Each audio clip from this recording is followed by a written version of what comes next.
Pakainya kemana? Iya. ya rugi deh badan ibu enak sih nah. Ayo gimana?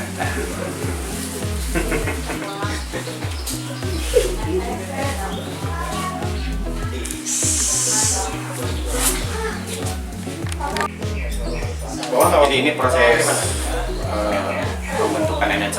Kalau kita udah mancangin energi di satu pasien, bisa kan deteksi. Kasih sinyal gitu ya. Ada tahu gitu. Jadi sinyalnya kita lakukan. Ini ada yang bersinggungan, ada yang bertolak belakang. Nah, itu kita pakai sistem detonator energi. Kita ke pasien nyimpan energi kita sebagai energi aktif, baik untuk pengobatan atau yang lainnya. Nah, nanti si energi itu bergerak untuk mengetahui, memproteksi, ya, sama suplai energi. Jadi mengetahui, memproteksi gini. Misalnya si pasien tiba-tiba gawat, nah itu kita langsung keingat itu satu. Yang kedua suplai energi. Si detonator itu bergerak seperti roda di dalam tubuh pasien, dalam sel, bukan dalam otot. Nah, ketika bergerak di dalam sel, pas ada masalah di sel ikatannya, kita biasanya kedetek. Nah, terus cara meriksa pasien enak. Pas udah gitu ketinggalan, oh ini sakitnya, oh ini sakitnya, ini sakit. Karena ada semacam pemancar. Unsur energi kita yang udah ditanamin ya, Kang? Unsur energi kita tadi ditanamin. Nah, buat kita sendiri, ketika si pasien misalnya nge-SMS, telepon, lu iya kumat gitu misalnya. Nah itu kan udah langsung, oh iya pasien, oh iya sakit, nah iya, langsung aja record gitu ya.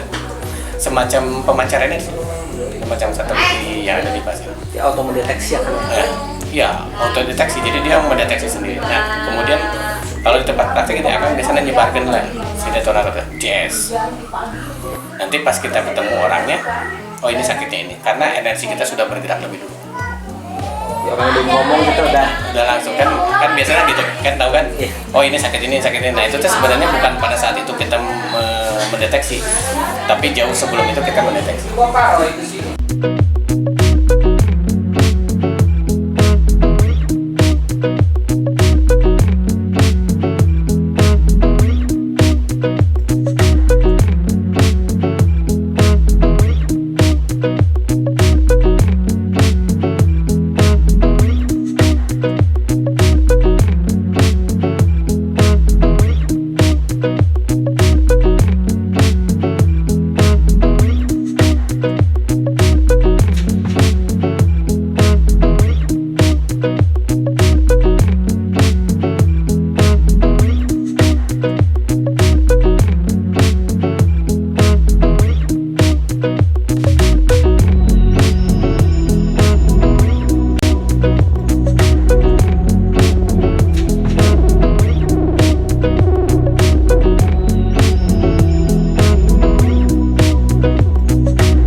Udah lama terapi?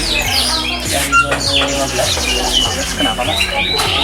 Pertamanya itu sinusitis, jadi mata jadi burem kelihatan. Terapi udah dari 2015 berapa kali? Suka ke Jalan Subang? Yang Jalan Subang yang sering ini kan ada sini dekat rumah, jadi kesini sekarang gitu. Pakai airnya yang botol aja? Yang botol. Seminggu habis berapa botol? Kalau di Jalan Subang itu biasanya seminggu itu 2 kali sampai 3 kali ke sana. Di sini kan cuma 1 kali. Karena kalau ke Jalan Subang kan nggak ada yang nganterin. Oh gitu. Iya. Kalau reaksinya dari awal sampai sekarang perubahannya udah gimana? Ya agak mendingan. Ini kita ada peningkatan. Kayaknya masih di proses dulu gitu. Ya? Matanya masih belum? Iya, masih belum. Jadi kalau hidungnya nggak ada perkembangan. Jadi udah nggak sakit hidung? Iya. Jadi di sini kan biasanya suka sakit terus. Udah. Iya. Oke. Yaudah Mas, makasih ya. Sama-sama. Cepat sembuh.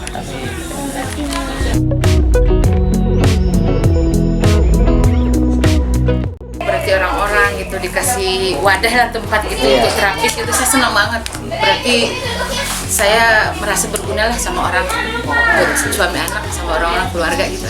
di keluarga pada diikuti terapi. Iya, juga. semuanya.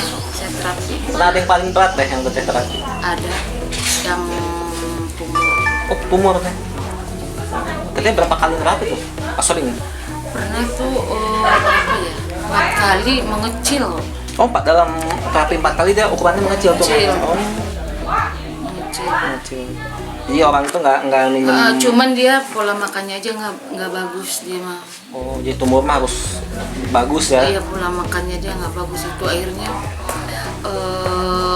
dia pergi ke dokter. Aku cek dulu ke dokter, aku Pak gini kalau pola makan nggak bagus gimana mau kita terapis, kita kan orang biasa, kita kan berserah ke kewajiban hak-haknya Bapak kan kayak sehat, kalau saya mah cuma nerapi doang, kayak nyembuh cuma aku bilang itu aja waktu itu kan. Akhirnya dia diangkat ke ginjalnya, tapi salutnya dokter itu biasanya kalau diangkat ginjal biasanya nyediain kantong darah habis paling sedikit 3. Dia mah enggak. Oh, nggak sama nggak pakai kantong darah? Enggak. Jadi si darahnya itu udah cukup ya, nggak perlu Cukup, injek dari luar ya? Oh, gitu ya. Itu udah lama teh jadi terapis ini teh? Dari 2013 2013. Pertama latihan di mana teh? di Starchip. Oh, di Palgara ya? Iya, saya orang Pelagara. Kenapa? Orang Pelagara saya mah. Oh, udah lama ya teh? Ini sama si Noy, satu angkatan sama Nonoy. Nih, kan ini juga kan kita testimoni sendiri di rumah. Yang ini. Nggak siapa teh lupa? Tika. Oh, teh Tika ya. Iya. Usia berapa tahun? Sekarang mah masih 39. 39 tahun ya. Wah, wow, sekolahnya. Waduh. Kang Usum sekolah nih tiganya. Tadi kasih mana teh? Asli orang Medan. Oh, Medan tuh. Jauh ya teh ya? Enggak juga sih, enggak selila di Jawa dari tahun 94. Sekarang berarti 21 tahun. 21 tahun. Jauh dari orang tua. Jadi kalau saudara udah tahu ya apa ada keluarga teteh terapi gitu ya? Udah, kalau misalnya saya nggak datang ke Starchip berarti saya datang saudara saya yang dari luar kota ke rumah. Kalau saya misalnya nggak datang hari Sabtu latihan ke Palgara kan, otomatis saya masak dulu kan, namanya saya jamu keluarga saya gitu. Masak dulu pagi, jadi saya nggak bisa latihan ke Starchip pada Sabtu. Dulu pertama kenal di Starchip dari mana teh? Dari si AA. Oh, dari Kan saya pasien AA. Oh, dulu. Pasien terus itu jadi ikut latihan gitu ya? Iya kan waktu di SA kan itu kenapa kata saya gitu, aku ngeliat gini-gini waktu kuliah juga kan belajar tenaga dalam sayanya, jadi saya pas di belajar tenaga dalam saya kapita sayanya. Iya, jadi kepengen ikut apa ya? Kan udah ngerasa dulu enaknya ke badan. Iya. Terus pertama kali latihan gimana? Agak kesulitan nggak atau mulai kerasa gitu? Langsung kayak dicas handphone gitu, kayak langsung bingung sayanya. Bingungnya itu dalam artian kona baru sekali kan udah lama, kona langsung apa ya kayak dicas panas deh gitu. Iya, mengalir gitu tenaga darah. Iya, apalagi waktu itu saya kan tulang ekor kan jatuh, saya tulang ekor waktu hamil 14,5. Tulang ekor ke sini sampai kata dokter ada saraf kejepit di pinggang. Tapi soalnya belum punya anak, baru 1. Oh, kita anaknya baru 1 ya? 8 tahun, masuk 9 sekarang. Iya. Paling latihan robos kayak ikut teh? Latihan ikut saja. Diadakan latihan di situ ikut. Kalau saya nggak ikut berarti saya lagi nggak fit badan aja. Kalau saya nggak datang, pasti datang. Alhamdulillah suamiku ngizinin sih. Saya syukur banget sih kakiku sama anak aku ngizinin. Iya. Udah tahu kegiatannya positif gitu ya? Iya. Kan dulu waktu di awal-awal diantar, sekarang mau udah sendiri. Udah sendiri ya. So, tinggal daerah mana deh? Oh, di Kircon. Nuhun ya. Iya, sama. Testimoninya. Dari pasien sekalian terapis. Iya, sang terapis.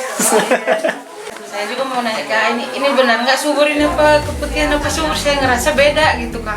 Ini ada tapi ada infeksi sedikit. Iya, makanya kan ditanya kanker gitu, aku giniin terus Kak, subur kok beda gitu tuh. Tapi mana benar kan ada infeksi gitu. Pusingnya udah meningkat. Ya, saya bisa sortir semua. Sortir?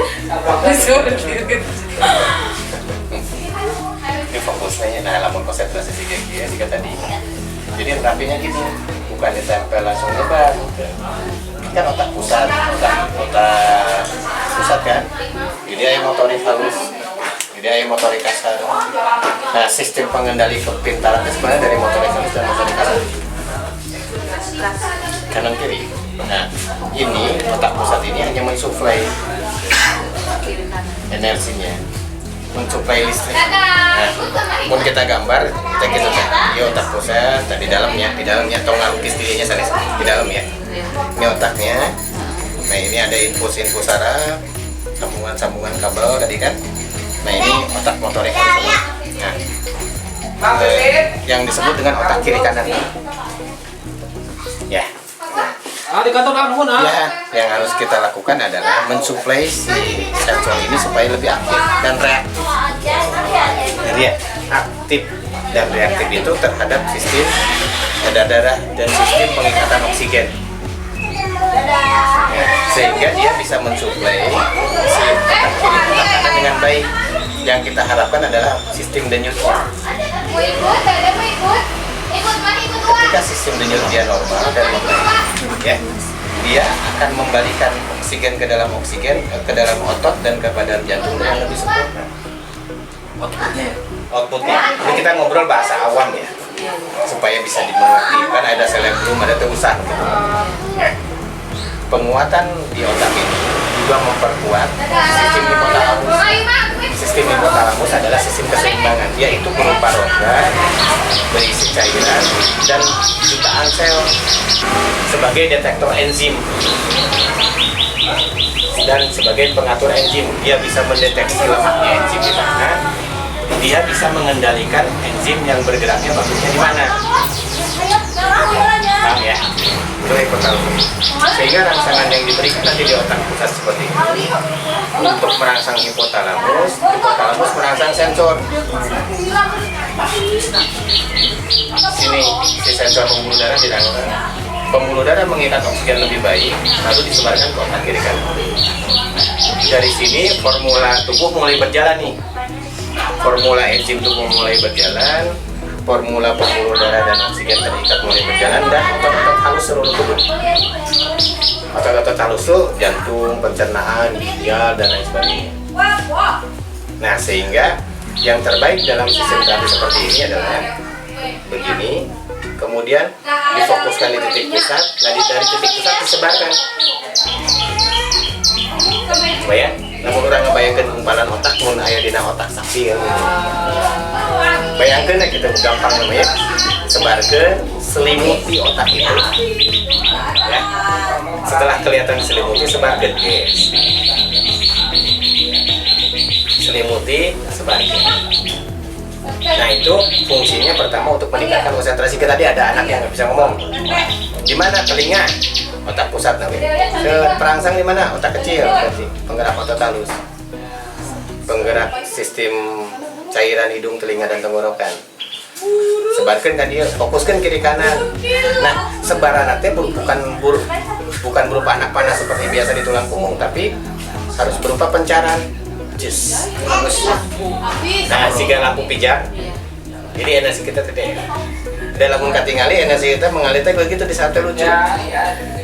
Jadi lamun mengalir di saraf beda dengan di pemuda. Lamun di saraf begini, tek, dia mencari nih, terus tek, tek, kita jebar nih. Karena kenapa? Ini terdiri dari gugusan listrik yang dibangun oleh adenosin fosfat yang sangat besar. Sehingga ketika dirangsang listrik dengan listrik akan bertumbukan. Tumbukannya akan menghasilkan gelombang, maka gelombang pergetaran itu yang kemudian membantu aktivasi si sel listrik di dalam otak. Nah itu teori cerebrum, teori otak. Ya. Itu dulu, karena kalau kita kembangin nanti misalnya stroke singkat rumah. Nah sebenarnya intinya itu pengendaliannya. Alirkan ke mana, salurkan ke mana.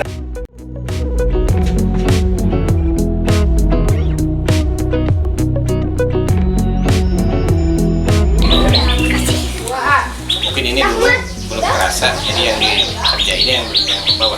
Sehingga dulu jatuhnya gitu kan. Kayaknya sih gitu kan, pas bangun tuh udah di luar tuh, di bawah tuh pintu mobil. Jadi gini, blok posisinya ngelak mobil. Berapa tahun yang lalu? 2 tahun? Kecelakaannya 2010, operasinya 2012. terus ke kepala atas naik zut zut zut. Nah gitu, kita bisa bermain dimanapun, kita bisa mengolah dimanapun tanpa kita harus hadir.